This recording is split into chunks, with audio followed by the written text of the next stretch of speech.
Welcome back to filmy racks.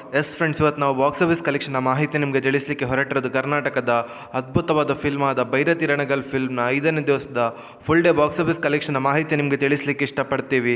ಅದಕ್ಕಿಂತ ಮೊದಲು ಯಾರಾದರೂ ನಮ್ಮ ಚಾನಲ್ಗೆ ಹೊಸದಾಗಿ ಭೇಟಿಯಾಗಿದ್ದರೆ ದಯಮಾಡಿ ಕರ್ನಾಟಕದ ಹ್ಯಾಟ್ರಿಕ್ ಹೀರೋ ಶಿವರಾಜ್ ಕುಮಾರ್ ಸರ್ನ ಅಭಿಮಾನಿಗಳು ನಮ್ಮ ಚಾನಲ್ಗೆ ಸಬ್ಸ್ಕ್ರೈಬ್ ಮಾಡಿ. ಯಾಕೆಂದರೆ ನಾವು ಡೈಲಿ ಭೈರತಿ ರಣಗಲ್ ಫಿಲ್ಮ್ನ ಬಾಕ್ಸ್ ಆಫೀಸ್ ಕಲೆಕ್ಷನ್ನ ಮಾಹಿತಿ ನಿಮಗೆ ತಿಳಿಸ್ತಿರ್ತೀವಿ. ಹೌದು ಫ್ರೆಂಡ್ಸ್, ಈ ಫಿಲ್ಮನ್ನು ಡೈರೆಕ್ಷನ್ ಹಾಗೂ ಸ್ಟೋರಿ ಲೈನನ್ನು ಬರೆದವರು ನರ್ತನವರಾಗಿದ್ದಾರೆ. ಹಾಗೆ ಈ ಫಿಲ್ಮ್ ಬಜೆಟ್ ಬಗ್ಗೆ ಮಾತಾಡೋದಾದರೆ 30 ಕೋಟಿಯಲ್ಲಿ ಮೂಡಿ ಬಂದ ಫಿಲ್ಮ್ ಆಗಿದೆ ಅಂತ ಹೇಳ್ಬೋದು ಭೈರತಿ ರಣಗಲ್ ಫಿಲ್ಮ್. ಹಾಗೆ ಬಿಡುಗಡೆದ 5ನೇ ದಿವಸದ ಫುಲ್ ಡೇ ಬಾಕ್ಸ್ ಆಫೀಸ್ ಕಲೆಕ್ಷನ್ನ ಮಾಹಿತಿ ನಿಮಗೆ ತಿಳಿಸ್ತಾದ್ರೆ ಕರ್ನಾಟಕದಲ್ಲಿ 2,50,00,000 ಕಲೆಕ್ಷನ್ ಮಾಡಿದೆ. ಹಾಗೆ ಆಂಧ್ರ ಪ್ರದೇಶದಲ್ಲಿ 41,50,000 ಕಲೆಕ್ಷನ್ ಮಾಡಿದೆ.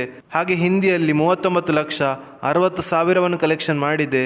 ಹಾಗೆ ಓವರ್ಸೀಸಲ್ಲಿ 69,80,000 ಕಲೆಕ್ಷನ್ ಮಾಡಿದೆ. ಹಾಗೆ ಈ ಫಿಲ್ಮ್ನ world wide box office collection ಬಗ್ಗೆ ಮಾತಾಡೋದಾದರೆ ಬಿಡುಗಡೆದ 5ನೇ ದಿವಸಕ್ಕೆ 3,13,00,000 ಕಲೆಕ್ಷನ್ ಮಾಡಿದೆ. ಹಾಗೆ ಈ ಫಿಲ್ಮ್ನ ವರ್ಲ್ಡ್ ವೈಡ್ ಗ್ರಾಸ್ ಕಲೆಕ್ಷನ್ ಬಗ್ಗೆ ಮಾತಾಡೋದಾದರೆ 25,40,00,000 ಕಲೆಕ್ಷನ್ ಮಾಡಿದೆ.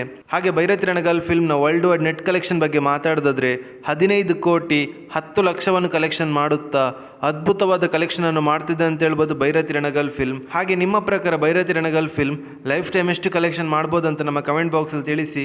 ಹಾಗೆ ಯಾರಾದರೂ ನಮ್ಮ ಚಾನಲ್ಗೆ ಹೊಸದಾಗಿ ಭೇಟಿಯಾಗಿದ್ದರೆ ದಯಮಾಡಿ ಶಿವಣ್ಣನವರ ಅಭಿಮಾನಿಗಳು ನಮ್ಮ ಚಾನಲ್ಗೆ ಸಬ್ಸ್ಕ್ರೈಬ್ ಮಾಡಿ.